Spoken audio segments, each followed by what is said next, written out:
Bismillahirrahmanirrahim. Alhamdulillahi Rabbil Alamin.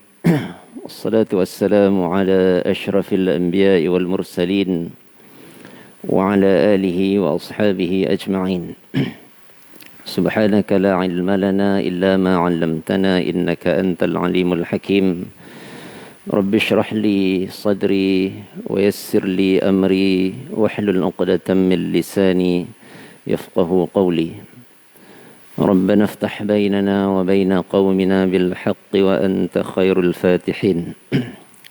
قال الله تعالى يا أيها الذين آمنوا اتقوا الله حق تقاته ولا تموتن إلا وأنتم مسلمون. اللهم صل على سيدنا محمد وعلى آل سيدنا محمد. Assalamualaikum warahmatullahi wabarakatuh. Alhamdulillah, pertamanya kita mengucapkan setinggi-tinggi syukur kepada Allah Subhanahu wa taala kerana dengan limpah karunia Allah pada pagi ini pagi 12 Rabiul Awal 1442 Hijrah dapat kita sama-sama mengerjakan sembahyang subuh berjamaah dan dapat kita duduk selepas subuh ini.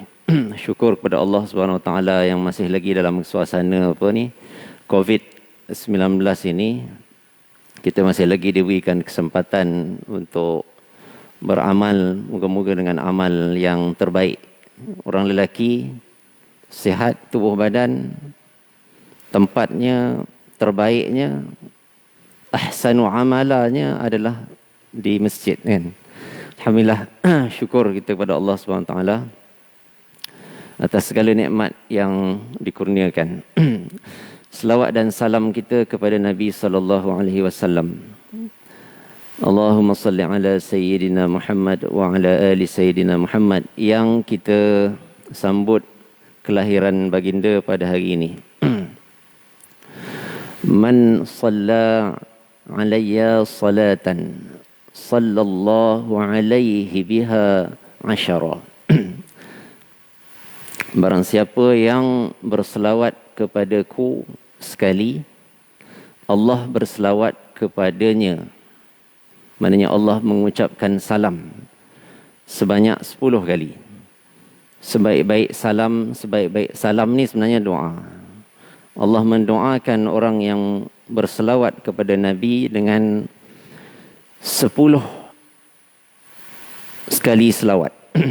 Jadi Masya Allah, orang yang dapat dengan Rasulullah adalah orang yang banyak memperbanyakkan selawat kepada baginda sallallahu alaihi wasallam.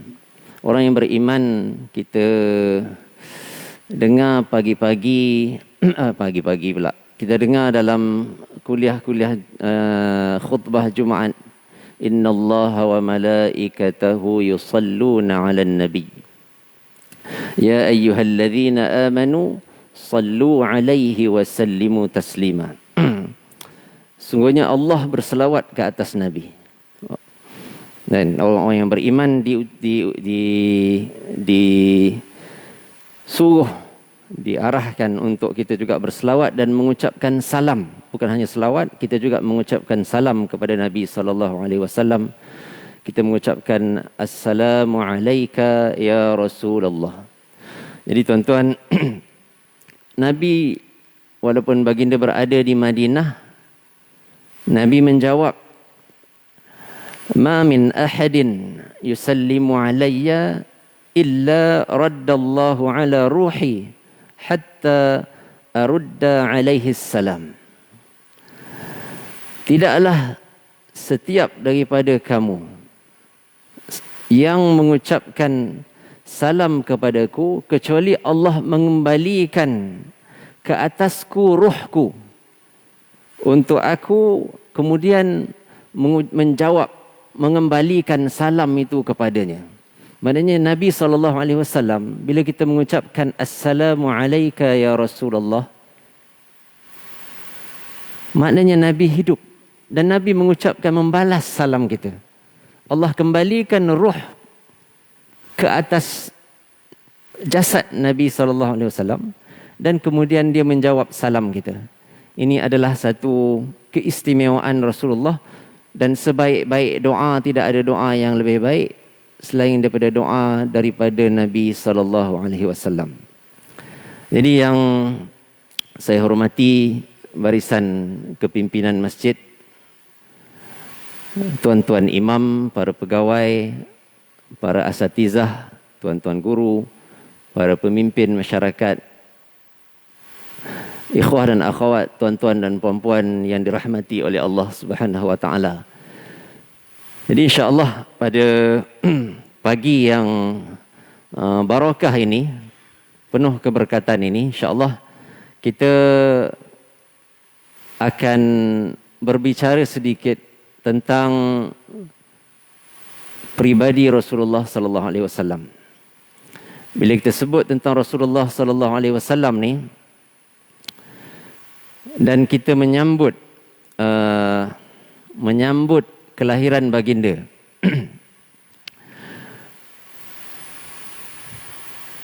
patut atau tidak patut kita sambut kelahiran Nabi sallallahu alaihi wasallam? Dan sebenarnya bila kita kena menyambut Nabi sallallahu alaihi wasallam, bila kita kena sambut Nabi, bila kita kena bersama dengan Nabi sallallahu alaihi wasallam.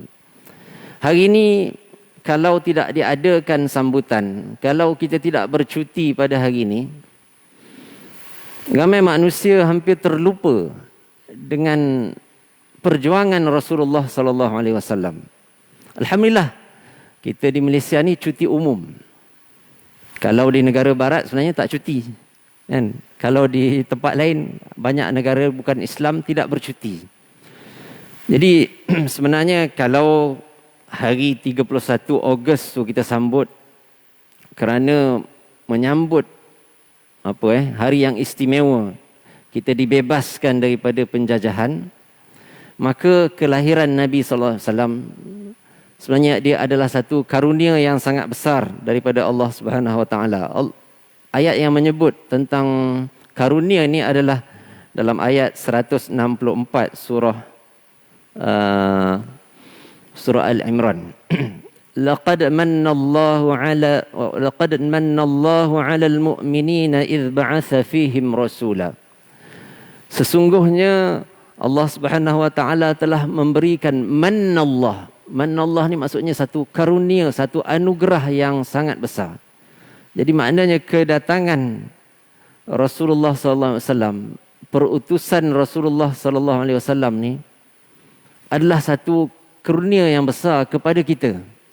Sebelum kedatangan Nabi, tanah Arab tu dalam keadaan yang bukan hanya tandus dari segi ini, tapi manusia telah jauh daripada pedoman dan hidayah. Tapi Nabi SAW telah mengubah seluruh kehidupan manusia untuk kembali kepada Allah SWT. Jadi tuan-tuan, sebenarnya bila kita nak kena sambut Nabi ni, sebenarnya kita sambut Nabi, jawapan dia adalah kita setiap hari kita berbai'ah kepada Allah dan Rasul. Bila kita solat, kita sebenarnya kita berbai'ah setiap hari kepada Allah dan Rasul. Asyhadu an la ilaha illallah wa asyhadu anna Muhammadar Rasulullah. Jadi maksudnya orang yang beriman ni, maknanya dia bersama dengan Allah dan Rasul setiap hari. Jadi sebenarnya sambutan ini bagi memperkuatkan, bagi memperteguhkan kecintaan kita kepada Rasulullah sallallahu alaihi wasallam. Jadi bagaimana sebenarnya kita nak memperteguhkan kecintaan? Alhamdulillah, antaranya kita meluruskan nafsu kita hari ini dengan kehendak Allah Subhanahu Wa Taala. Ini sebenarnya salah satu daripada tanda kecintaan. Kalau ikutkan nafsu orang, kebanyakan orang, maknanya dia pagi ni tidur. Nafsu kita pagi ni memang nak rehat, nak tidur. Tapi orang yang beriman, alhamdulillah, dia telah dapat meluruskan kehendak hawa nafsunya dengan kehendak Nabi SAW. maka sebenarnya dia telah mendapat kedua-duanya, iaitu dia mendapat hidayah sebagai orang yang beriman, dan dia telah mendapat taufik. Taufik ni maksudnya dia luruskan kehendak dia dengan kehendak Allah dalam satu perkara. Tapi sebenarnya untuk kita mencontohi Nabi sallallahu alaihi wasallam, kata Aisyah bila ditanya sebenarnya akhlak Rasulullah ni macam mana? Bagaimanakah akhlak Nabi? Aisyah menjawab, kana khuluquhu al-Quran. Sesungguhnya akhlak Rasulullah ni Al-Quran. Ni. Kana khuluquhu Al-Quran. Kita baca, alhamdulillah, masjid ni, masjid kita baca Quran satu muka setiap hari. Satu usaha yang sangat baik. Apa artinya kana khuluquhu Al-Quran? Sebenarnya apa yang terkandung di dalam Quran ini, setiap patah ayatnya, itulah dia akhlak Nabi. Maknanya nak memahami akhlak Nabi secara keseluruhan, kena faham Quran dan kena faham sirah perjalanan Nabi SAW. Sebab Quran, sebab perjalanan hidup Nabi, masa itulah turunnya Quran. Jadi tuan-tuan, alhamdulillah kita telah dapat sebahagian daripadanya. Tapi mujahadah ni kena berterusan untuk kita memahami sebenarnya bagaimanakah yang dikehendaki oleh Al-Quran dan bagaimanakah kita melalui perjalanan ini supaya dia selari dengan selaras dengan Quran.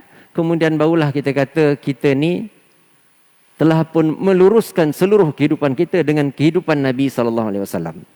Wah, ini satu cabaran yang besar. Satu mujahadah yang besar sepanjang zaman, sepanjang hidup kita. Moga-moga Allah SWT beri kita kekuatan. Jadi bila nak bagi, bila tuan jemputan untuk kuliah subuh ataupun tazkirah subuh Maulidur Rasul ni, sebenarnya kita nak cerita pasal apa? Karena khuluquhu Quran. Satu Quran. Masya Allah. Jadi kita ambil kepada hadis yang diriwayatkan oleh Aisyah tadi, maknanya Nabi SAW ni seluruh akhlaknya adalah Quran. Jadi kita, para ulama tafsir, mereka telah mengeluarkan apakah dia akhlak terpuji. Jadi kita pergi kat situlah. Apakah, sebab kita nak kena fikir bagaimana. Sebab kita dah tahu dah bila sepanjang masa orang beriman dia kena bagi hidup dia dengan Nabi ni sepanjang masa. Siapa? Kitalah yang nak kena mencintai. Tapi persoalan dia bagaimana? Bagaimana kita nak luruskan? Jadi ini persoalan dia. Jadi tuan-tuan, hari ini kita cuba bawa ke arah itulah. Bagaimana? Sebenarnya bagaimanakah kita nak mencapai akhlak-akhlak Rasulullah SAW ni? Para ulama tafsir telah mengeluarkan lebih daripada 120 akhlak. Akhlak-akhlak Nabi SAW. Daripada Quran dan juga daripada sunnah. Kemudian daripada 120 ni, ada rangkuman jadi 30. Daripada 30, dirangkum jadi 20. Daripada 20 dirangkum jadi 10. Dari 10 dirangkum jadi 4. Dari 4 dirangkum jadi 1 akhlak yang paling induk sekali. Jadi hari ini kita nak cerita 120 ke, 30 ke, 20 ke, 10 ke, atau 1 aja. Dia punya kiraan dia 1 tu 10 minit. Jadi kalau 10 ni maknanya 100 minit lah. Sedia tuan-tuan, 100 minit. Boleh tuan imam kita 100 minit boleh, insya-Allah. Biasa tak panjang macam tu kan. Tak apalah. Maknanya kita cuba tengok 10 yang utama ini, 10 yang paling induk ni, dan moga-moga kita cuba luruskan. Itu yang penting sekali. bagaimana nak meluruskan kehidupan kita ini sesuai dengan kehendak Nabi SAW, kehendak Allah SWT, dan bagaimana kita nak mencari, mencontohi akhlak Rasulullah SAW ini. Sebenarnya akhlak, apa maksud akhlak? Akhlak ni terbit dari perkataan khuluq, ataupun singular dia khuluq. Khuluq ni adalah sifat yang tidak terlihat. Sifat yang tidak terlihat dalam. Dan dia mesti berasaskan kepada iman. Ini yang membezakan akhlak dengan moral. Dia tak terlihat. Sifat yang tak terlihat ni apa? Jujur, amanah, redha, sabar, istiqamah. Ini sifat-sifat yang tak terlihat. Adapun khalqun, itu adalah sifat luaran yang menjadikan kita ni hebat, yang menjadikan manusia ini terpuji dan mulia, adalah sifat dalam. Adalah kerana taqwa. Inna akramakum indallahi atqakum. Sungguhnya yang lebih mulia, yang paling mulia di antara kamu adalah siapa yang paling dekat takwanya dengan Allah Subhanahu wa taala. Dan Nabi kata at-taqwa hahuna. Taqwa tu sebenarnya kat mana? Taqwa ni kita nampak orang tu pakai semayang zuhur, dia pakai seluar ke? Dia tidak berkopiah ke? Tapi at-taqwa hahuna. At-taqwa itu di dalam. Ini dah dia khuluq. Inilah dia yang tidak terlihat. Tapi yang tidak terlihat itulah yang telah pun tercungkil pada Nabi SAW. Yang tidak terlihat itulah yang perlu kita contohi daripada Nabi SAW. Jadi tuan-tuan dan puan-puan, Nabi ini telah diutuskan untuk menyempurnakan akhlak. Nabi ini memang daripada kecil sudah pun berakhlak baik. Subhanallah. Daripada muda berakhlak mulia. Tapi dengan perutusannya sebagai Rasul, maka dengan itu menyempurnakan akhlak. Menyempurnakan akhlak mulia Rasulullah, akhlak kemuliaan akhlak Rasulullah sallallahu alaihi wasallam. Jadi kita cuba lihat apakah induk kepada akhlak ni. Akhlak Nabi sallallahu alaihi wasallam yang paling induknya apa? Yang paling induknya adalah akhlak jujur. As-sidqu. Kejujuran. Dan insya-Allah daripada sini akan muncul akhlak-akhlak yang lain. Sebab tu bila kita doa, dalam doa kita, ihdinas siratal mustaqim, tunjukkanlah kami ini jalan yang lurus. Siratal ladzina an'amta alaihim, jalan orang-orang yang telah dikurniakan-Mu nikmat ya Allah. Minan nabiyyin, yang kedua apa? Was-siddiqin, wasyuhada, was-salihin. Tak mungkin kita akan jadi nabi, tetapi kita boleh jadi orang yang jujur. Jujur, yang terjujur sekali adalah Abu Bakar As-Siddiq radhiyallahu anhu. Kerana jujur itulah dia dapat. Kerana As-Siddiq itu Nabi, gelaran dia As-Siddiq. Jadi As-Sidqu ni adalah sifat yang paling tinggi, akhlak yang tertinggi. Dipanggil induk kepada akhlak. Inna as-sidqa yahdi ilal jannah. Sesungguhnya kejujuran ini akan membawa, inna as-sidqa yahdi ilal bir. Kejujuran ini akan membawa kepada kebaikan. Wa innal birra yahdi ilal jannah. Dan kebaikan ini akan membawa kepada syurga. Apa lawan kepada jujur? Lawan kepada jujur adalah tidak jujur. Iaitu al-kadhib, penipu. Berpura-pura. Mustahil bagi Rasul sifatnya berpura-pura. Mustahil bagi orang yang beriman sifatnya tidak jujur. Dia mungkin mencuri, dia mungkin berzina, tetapi tidak boleh orang yang beriman ini tidak bersikap jujur. Wa innal kadzab yahdi ila al-fujr. Sesungguhnya penipuan al-kadzab ataupun tidak benar, tidak berlaku benar ini ataupun penipuan ini membawa kepada kerosakan, membawa kepada kejahatan. Wa innal fajra yahdi ilan nar. Dan sungguhnya fujur ini akan membawa kepada neraka. Dan orang yang benar ni sebenarnya nanti dalam sambungan hadis tersebut, siapa yang benar dia akan tertulis di dahi dia tu as-siddiq, benar. Siapa yang menipu akan tertulis menipu. Jadi tuan-tuan, hari ni ramai yang benar ke ramai yang menipu? Soalan. Ramai yang benar ke ramai yang menipu? Jadi sebenarnya apa maksud jujur tu? Kalau kita kata kita ada dua, maksudnya kita kata dua, memang dua, bukan empat.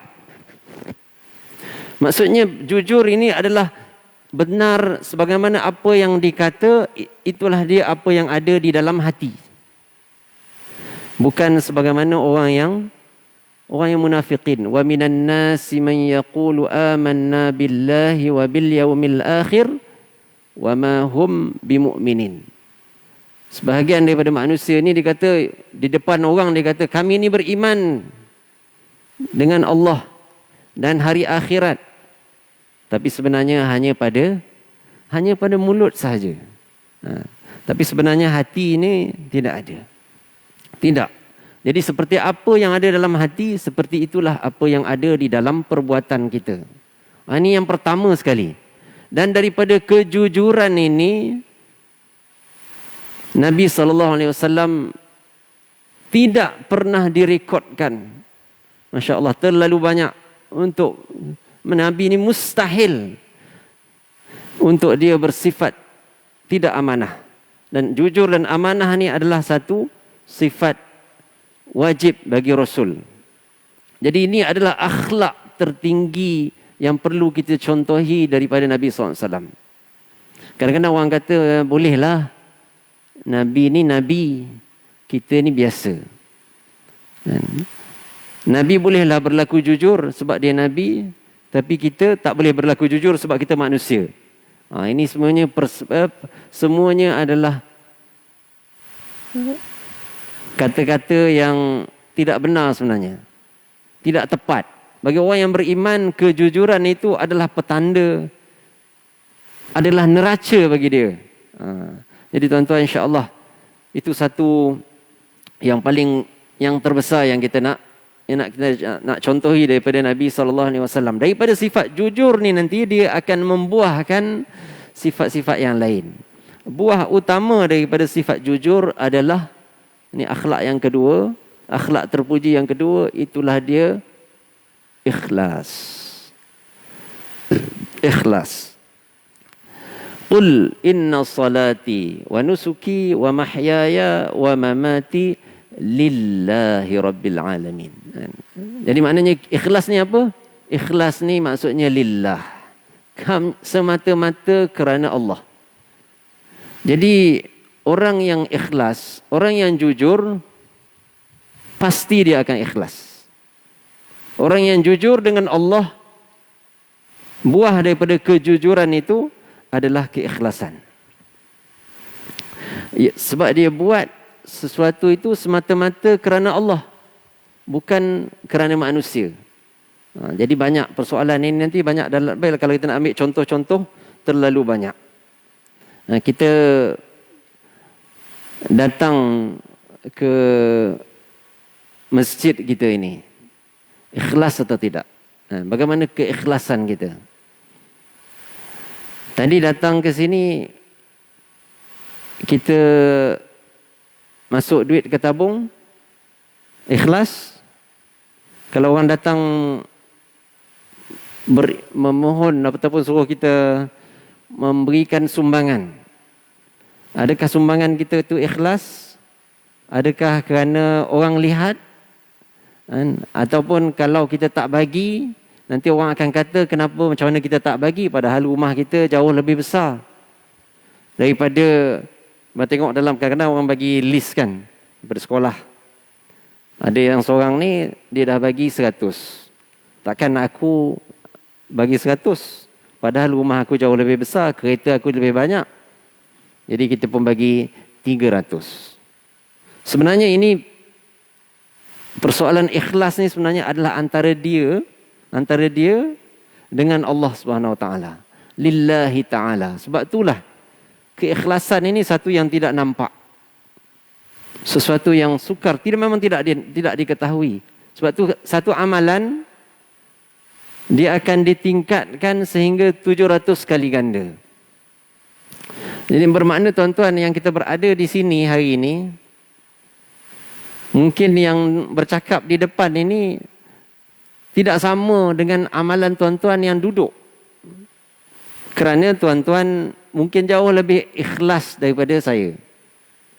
Orang yang memberikan RM1, tetapi RM1 itu adalah 50% daripada wang dia, simpanan dia.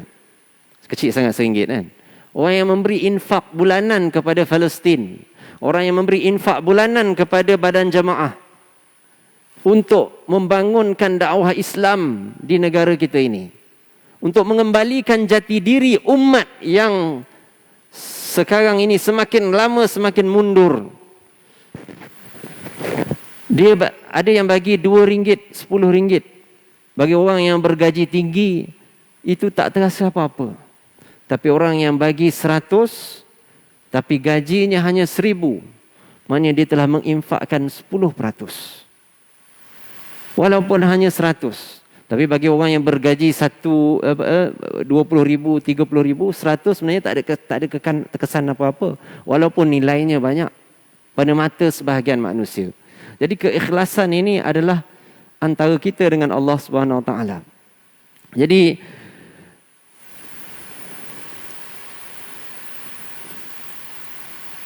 itu akhlak yang kalau kita tengok Nabi SAW, memang sepanjang kehidupan baginda ini diluruskan ke mata-mata kerana Allah Subhanahu Wa Taala.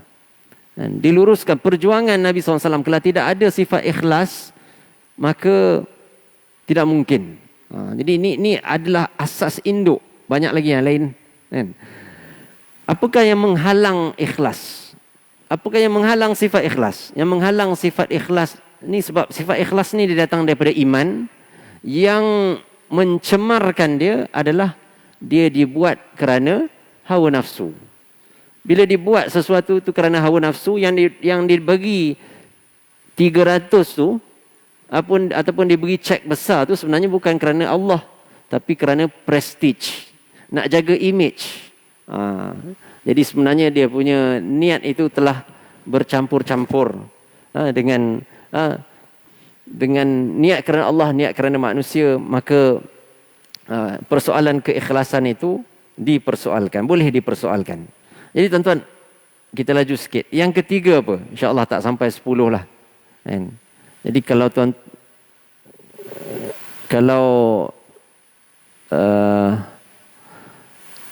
InsyaAllah ini pun menguji keikhlasan juga ni. Nak mendengar sejauh mana, sepanjang mana kuliah kita ni. Sebab Maulidur Rasul ni sekali setahun. Kita dengar sirah Nabi. Kalau ada pengajian sirah, kita kena istiqamah untuk datang.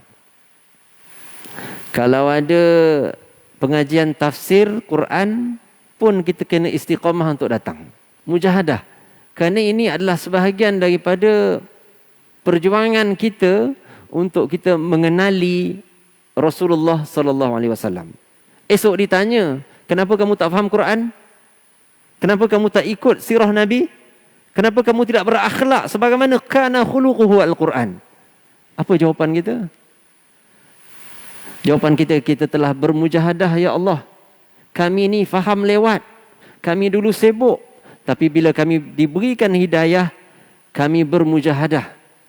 Setiap minggu, saban minggu, setiap hari, saban hari, kita bermujahadah untuk mendengar. Apakah bermujahadah ni? Dengar satu maklumat, itu dapat hidayah. Yang kedua, nak meluruskan antara taufik dan hidayah ni, kita kena ikut dan laksanakan. Masya Allah. Ini banyaknya tuntutan untuk kita. Sebab tu kita kata bila kita nak bersama dengan syurga itu bukan sesuatu yang murah. Nak bersama dengan Rasulullah sallallahu alaihi wasallam ni bukan perkara yang murah.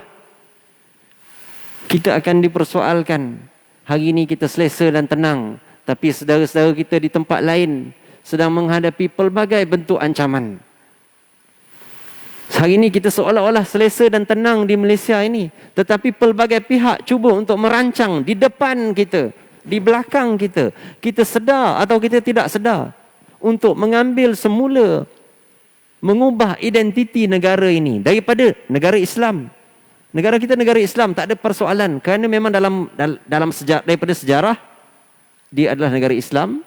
Daripada perlembagaan, Islam adalah agama persekutuan. Ini sebenarnya adalah sesuatu yang kuat. Kita kena kata negara ini negara Islam sebagai starting point dia. Starting point dia kita kena sebut negara ini negara Islam. Siapa yang nak mempertahankan? Sifat apa yang perlu untuk mempertahankan kedaulatan negara ini?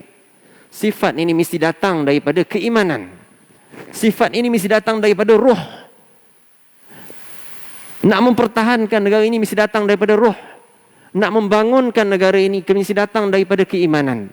Kalau tidak, dia tidak akan dapat berterusan. Baru dua kan? Baru dua akhlak. Kita ada 120. Masya Allah. Ni pun kita buat secara laju-laju saja. Apa? Saya rasa kita sampai 4 cukuplah. Boleh 2 lagi. Yang ketiga adalah akhlak zuhud. Rasulullah sallallahu alaihi wasallam adalah sebaik-baik. Maknanya sekarang ni daripada akhlak jujur, ikhlas, kemudian zuhud. Daripada jujur dan ikhlas ini sebenarnya kalau kita tidak jujur, kalau kita tidak ikhlas, maknanya seolah-olah kita terkeluar daripada landasan. Dia seolah-olah macam pemisah ni. Jujur, ikhlas ni pemisah. Kalau kita tidak jujur, kita tidak ikhlas, maknanya dia terpisah. Kita menjadi boleh tergolong dalam orang yang munafik. Sebab orang munafik tidak jujur. Orang munafik, beza dia adalah dia menipu. Kalau tidak ikhlas, kalau tidak jujur, tidak ikhlas, maknanya orang itu juga berpura-pura. Berpura-pura dengan Allah, berpura-pura dengan manusia. Jadi nak pilih pemimpin, yang pertamanya kena tengok, pastikan dia jujur, pastikan dia ikhlas. Nak pilih orang, pastikan dulu dia jujur dan ikhlas. Orang yang jujur dan ikhlas ini sebenarnya tidak ada selain daripada orang Muslim. Tapi hari ini orang kata mana lebih baik? Sebab tu ditanya pada Ustaz Abdul Somad. Ustaz Abdul Somad pun ditanya, mana lebih baik kita nak pilih orang Islam yang korup ke ataupun orang kafir yang jujur? Masya Allah. Macam mana kita nak jawab? Yang kita pilih adalah orang Muslim yang jujur. Sebab dia punya soalan tu nak memerangkap kita dah. Supaya seolah-olah orang kita kena pilih kafir yang katanya jujur. Yang katanya Amirul Mukminin. Katanya. Tapi sebenarnya soalan tu sendiri memerangkap. Yang kita kena pilih adalah Muslim yang jujur. Muslim yang jujur. Itulah yang akan mempertahankan negara ni. Mereka inilah yang akan membangunkan negara ini. Sebab dia letak Muslim yang korup dengan kafir yang jujur. Dia bukan beza apple dengan apple. Bukannya beza dia punya skala tu pun dah tak sama. Pandai. Yang ini sebenarnya semua ni adalah ini yang buat video itu ataupun yang buat pertimbangan tu pun dia ada mujurlah yang menjawab tu Ustaz Abdul Somad. Mujurlah menjawab tu Dr. Mustafa Omar. Mujurlah yang menjawab tu. Kalau tidak, kalau orang yang menjawab tu orang yang ada kepentingan, yang tidak ikhlas, yang tidak jujur, ada tak para asatizah kita yang tidak ikhlas, tidak jujur? Ramai. Kerana apa? Mereka juga berkepentingan. Kenapa tidak boleh berlaku ikhlas tadi? Halangan dia adalah kerana hawa nafsu. Halangan terbesar dia adalah hawa nafsu. Hawa nafsu ni lah kerana ni. Dia tu ni memang. Jadi ini dua ni adalah macam sempadan, tuan-tuan, masya-Allah. Kemudian dapat lagi yang kemudian yang berikut ini, yang ini semakin lama dia semakin boleh untuk kita contohi. Zuhud. Namun bukan boleh kita contohi, tapi perlu kepada mujahadah untuk kita contohi.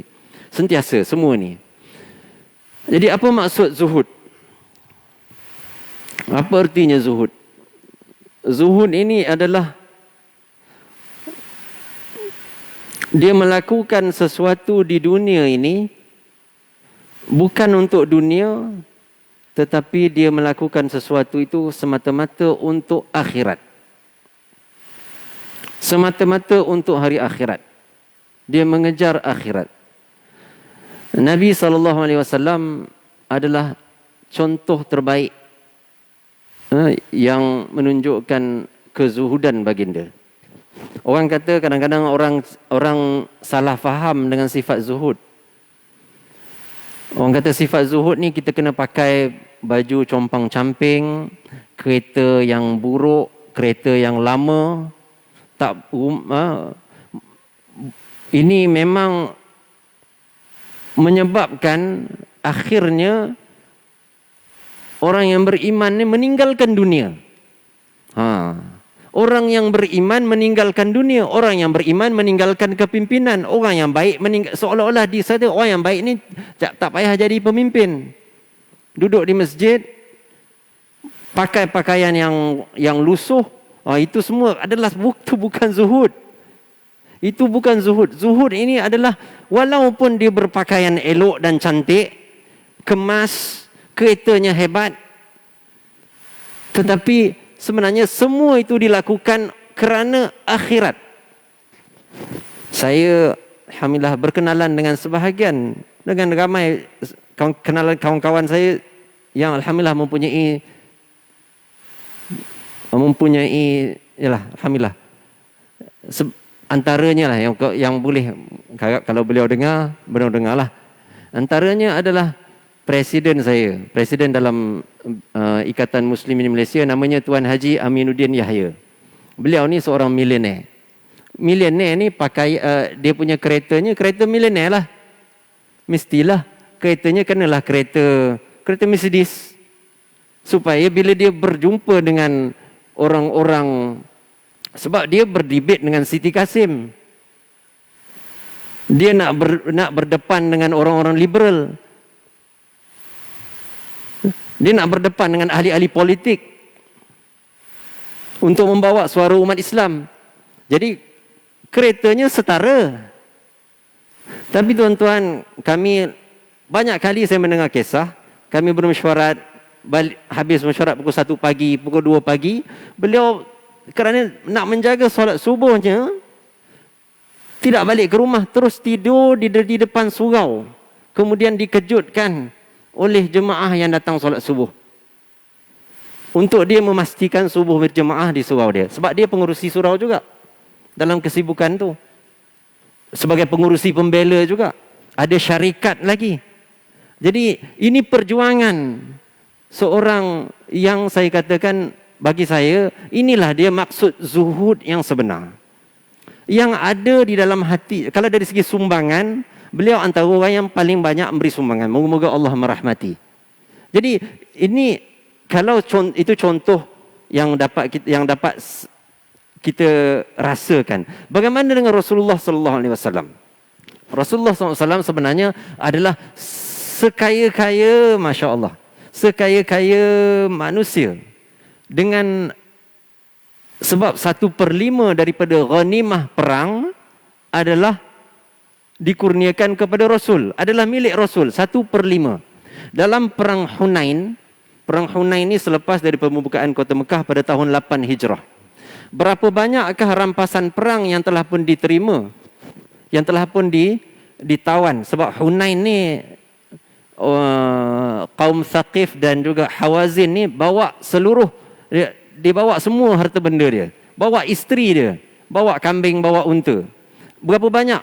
6,000 tawanan perang, 24,000 unta, 40,000 kambing dan 4,000 uqail perak. Kalau kira dengan harga hari ini, memang million, mungkin boleh jadi ratus million. 1/5 daripada tersebut sebenarnya adalah milik Nabi.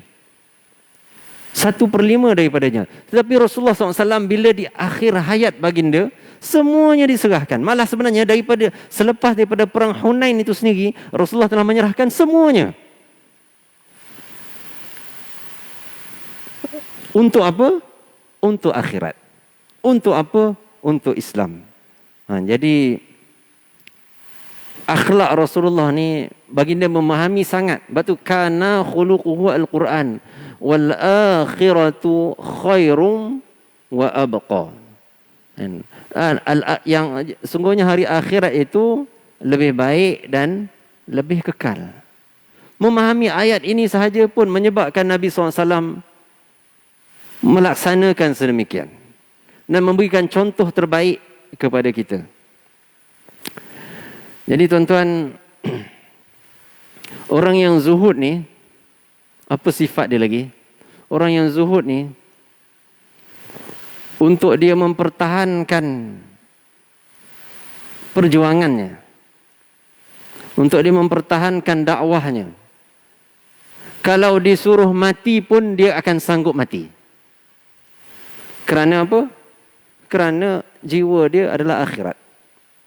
Jiwa dia adalah untuk bertemu dengan Allah Subhanahu Wa Taala. Jadi kalau kerana apa pun prinsip perjuangan kita ini, apa pun sanggup dia untuk memberikan segala-galanya kepada Allah Subhanahu Wa Taala. Jadi macam mana tuan-tuan? Boleh kita berikan, kalau orang Indonesia ni dia sangat berbangga, khususnya orang Riau, dia sangat berbangga dengan Sultan Syarif Kasim. Kalau tuan-tuan pernah pergi ke Riau, ke Pekanbaru, ada nama Sultan Syarif Kasim ni nama bandara tu, airport. Airport Sultan Syarif Kasim ataupun Universiti Islam Win Suska, Win University Islam National Sultan Syarif Kasim. Dia kata Sultan Syarif Kasim ini kerana sifat zuhud dia telah menyerahkan seluruh harta dia kepada negara Republik Rakyat Indonesia. Bila terbentuk Republik tu, Sultan serahkan segala-galanya. Sultan Syarif Kasim ini menyerahkan kesultanan dia. Ini kerana apa? Kerana kezuhudan dia, kerana pengorbanan dia. Jadi Rasulullah SAW adalah sebaik-baik contoh dan teladan. Dia sebaik-baik murabbi.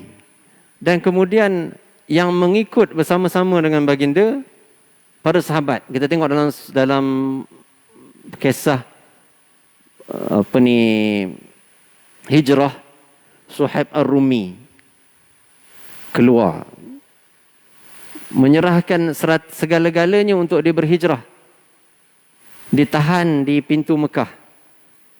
Kamu ni dulu datang ke Mekah tidak memiliki apa-apa. Kalau kamu nak berhijrah, tunjukkan di mana hartamu, kemudian baru kami izinkan kamu hijrah. Suhaib serahkan. Dia kata, ini tempat harta yang aku tinggalkan, ambil harta ini, izinkan aku untuk bersama dengan Rasulullah sallallahu alaihi wasallam. Ini sebenarnya hasil didikan tarbiyah imaniyah yang dilakukan oleh, yang telah pun dilaksanakan oleh Nabi sallallahu alaihi wasallam. Jadi hari ini sebenarnya cabaran kepada para asatizah. Cabaran kepada para guru dan pendidik adalah bagaimana kita membangunkan semula akhlak-akhlak mulia ini di dalam jiwa umat ini. Kerana kalau akhlak mulia Rasul ini terbentuk di dalam jiwa setiap daripada kita, maka kita akan membina semula peradaban Islam. Kita akan membina semula kekuatan Islam. Kita akan pertahankan bangsa kita ini. Kita akan pertahankan negara kita ni. Jadi sebab tu sangat penting. Sangat penting untuk kita memahami ini. Sangat penting untuk kita memahami semula, mengingat semula perjuangan dan juga hari lahir Nabi SAW. Dia seolah-olah macam kita hidup dari hari ke hari, tiba-tiba datang Maulidur Rasul, ingat semula. Kembalikan semula ke azaman kita. Sebenarnya satu perkara yang pemberian yang besar daripada Allah SWT kepada kita. Itu penting Maulidur Rasul. Yang terakhir adalah akhlak yang keempat hari ini adalah akhlak yakin. Dan yakin, keyakinan. Apa maksud yakin? Yakin. Yakin ni maksud apa? Percaya. Tuan-tuan kata yakin percaya. Sebenarnya yakin ni tak sama dengan percaya.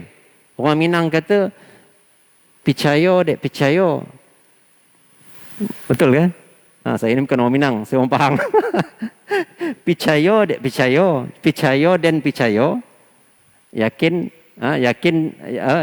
dan tidak. Yakin dan tidak. Maknanya percaya, tetapi yakin belum tentu. Yakin ini adalah bila Rasulullah SAW, keyakinan Nabi SAW tentang kemenangan Islam. Tentang bila dalam peperangan, masa perang Ahzab, Nabi SAW terpaksa membina parit di Madinah. Mereka, Nabi dan para sahabat masa tu dikepung oleh 10,000 tentera Ahzab daripada golongan musyrikin Mekah, daripada Yahudi di dalam Madinah dan orang-orang munafikin. Nabi membantu bersama untuk menggali parit. Sahabat-sahabat kelaparan. Sahabat-sahabat kata, ya Allah, ya Rasulullah, kami lapar. Sahabat-sahabat terpaksa mengikat perut dengan batu kerana lapar. Kita tak sampai tahap kita macam tu. Yang paling sampai pun kita dengar je. Kita tak rasa lagi. Bukan kita nak minta rasa. Sebab kita ni takut bila diberi rasa. Yang mampu merasai sekarang ni saudara-saudara kita di Palestin sana. Merasai setiap hari bom. Rusia dekat mana? Dekat Chechnya, dekat Pakistan, Kashmir, dekat Rohingya, dekat selatan Thailand. Na'udzubillah. Tapi di negara kita tak rasa. Hanya kita dengar. Dengar sahabat kata, kami lapar ya Rasulullah. Ikat dengan batu, satu batu. Rasulullah angkat baju, Rasulullah ikat dengan 2 batu. Maknanya Rasulullah lebih lapar lagi. Ini maknanya bagaimana murabbi, contoh, teladan. Tapi di saat itu keyakinan Nabi bila gali parit, terpancar cahaya. Cahaya yang pertama Rasulullah kata, cahaya ini kamu akan membuka kota Rom. Terpancar cahaya yang kedua, ini adalah cahaya kelak kamu akan membuka kota Parsi. Maknanya keyakinan Nabi ini yakin akan kemenangan Islam. Kita yakin tak Islam ni akan menang, tuan-tuan? Di akhir zaman ni. Tengok keadaan sekarang. Sebab antara janji Allah akhir zaman ni adalah la yastakhlifannahum fil ard. kamu ni akan mentadbir muka bumi. Dia yakin, kita mesti, kalau orang tu yakin, dia akan memainkan peranan dia supaya sama ada dia atau anak-anaknya atau generasinya akan menjadi mereka yang menjadi watak-watak utama dalam membangunkan semula kemenangan ini.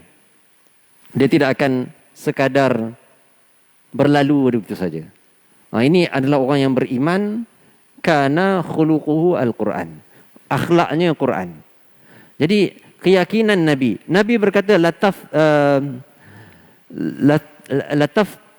lataftahanna al-Qastantiniyah. Nabi kata kamu ni nanti akan buka kota Konstantinopel. Sebaik-baik amir adalah amirnya. Maknanya sebaik-baik pemimpin adalah pemimpinnya.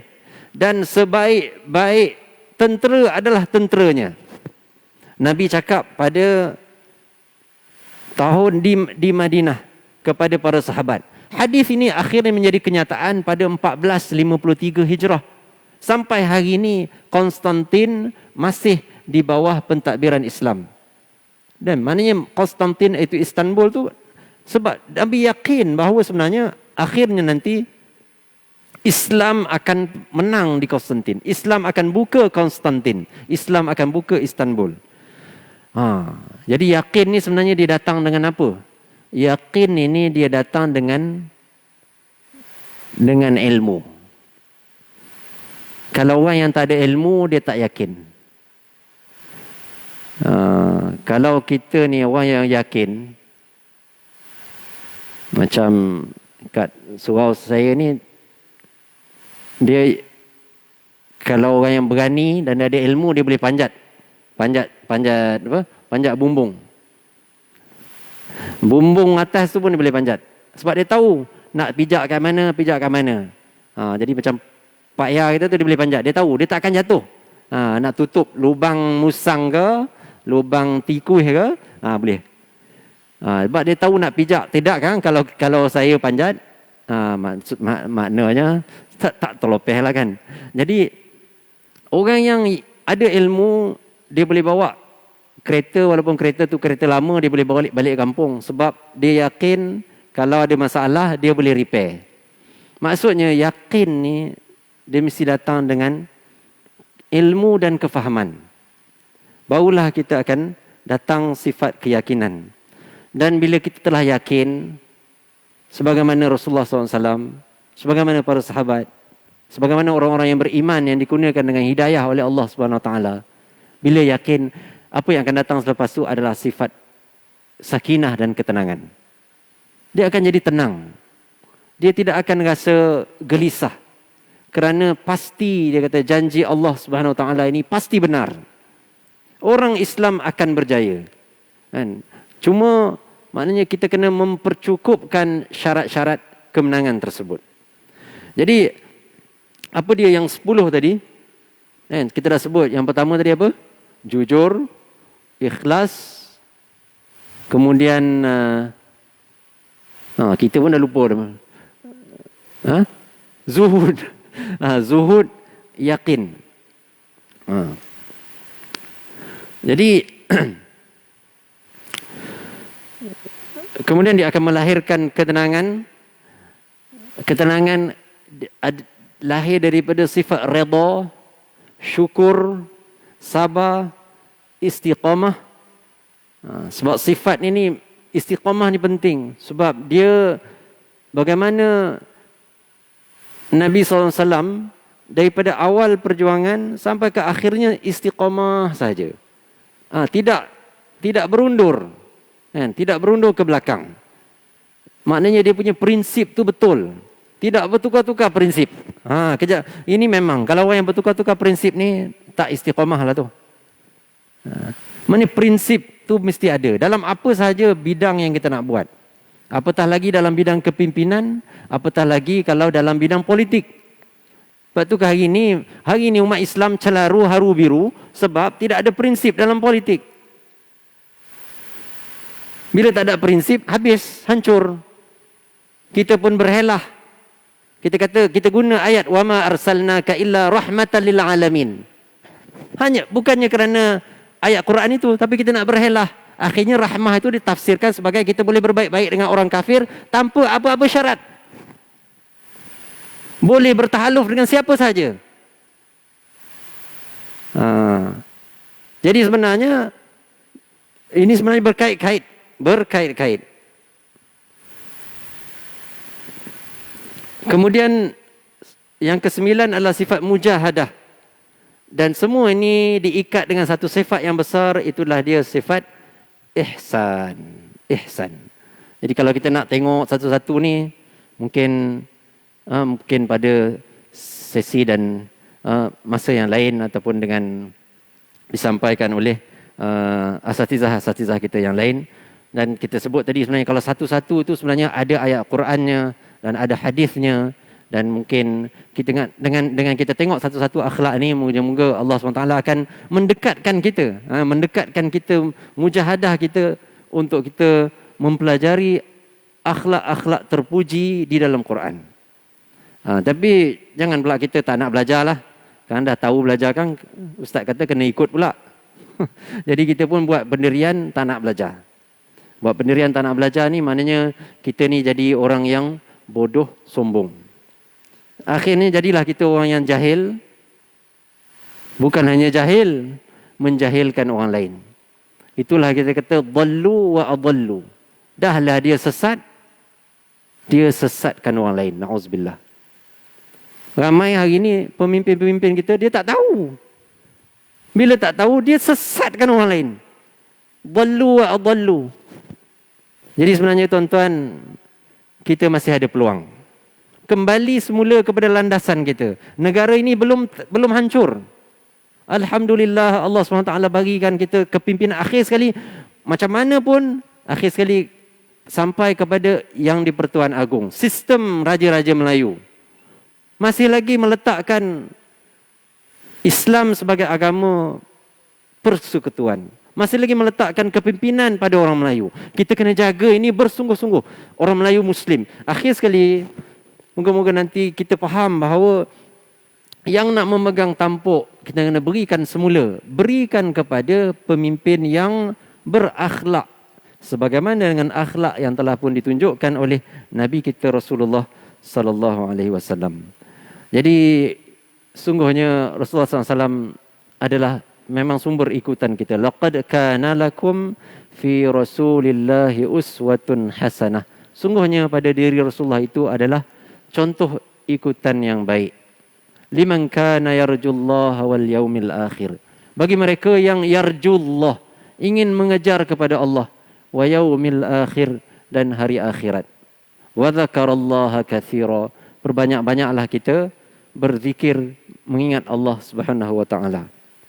Jadi saya kira setakat itulah yang dapat kita sampaikan pada pagi ini. Moga-moga Allah Subhanahu wa taala memberikan kita dengan taufik dan hidayah, memberikan kita dengan kekuatan untuk kita mencontohi sifat-sifat akhlak-akhlak mulia Rasulullah sallallahu alaihi wasallam. Moga kita sentiasa taubat. Hari ini kita taubat yang lebih besar.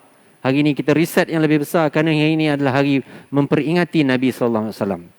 Setiap kali solat kita riset dan kita mengembalikan diri kita kepada Allah dan Rasul.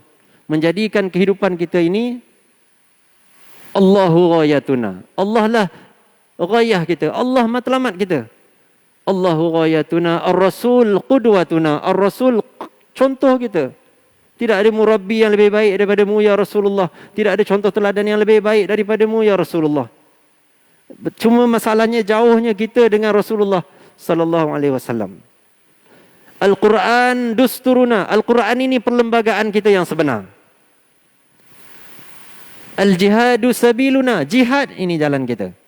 Kita tak sebut pun tentang akhlak bagaimana mujahadah tadi sebenarnya jihad. Dan al-mautu fi sabilillah asma amanina. Dan mati di jalan Allah itu adalah setinggi cita-cita kita. Sebab tu orang yang zuhud ni, kalau disuruh untuk mati pun dia sanggup mati. Kerana prinsip perjuangan untuk memperjuangkan, untuk mempertahankan agama Allah Subhanahu Wa Taala. Hari ini agama ini diinjak-injak. Macron hari ini menghina umat Islam, menghina Rasulullah, mempertahankan orang yang menghina Rasulullah. Apa yang kita buat, tuan-tuan? Kadang-kadang kita terima mesej yang sedemikian, kita rasa mesej ini mesej politik. Tapi ini bukan mesej politik. Ini mesej mempertahankan Nabi. Bila mesej kita kena bezakan. Ini kadang-kadang kita nak kita sampaikan, panjangkan mesej-mesej sedemikian. Ini sebahagian daripada usaha yang boleh kita buat. Esok Nabi tanya, apa engkau buat? Apa kita buat? Ketika aku dihina, ketika aku diperkecilkan, ketika aku dihina oleh manusia yang lain. Jadi Allahu a'lam, sebenarnya sungguhnya tuntutan yang ada di bahu kita ni sangat besar. Jadi moga-moga Allah SWT, hanya Allah, kepada Allah SWT kita memohon segala kekuatan dan juga perlindungan. Moga Allah berikan kita kekuatan untuk mencontohi Nabi kita yang kita sayangi, Nabi kita yang kita kasihi, Rasulullah sallallahu alaihi wasallam. Jadi setakat itulah yang dapat saya sampaikan, yang baik itu daripada Allah Subhanahu wa taala. Sebarang kekurangan, sebarang kesalahan kata dan pengucapan adalah daripada kelemahan di hamba yang lemah ini. Aqulu qouli hadza wa astaghfirullah li wa lakum. Assalamualaikum warahmatullahi wabarakatuh.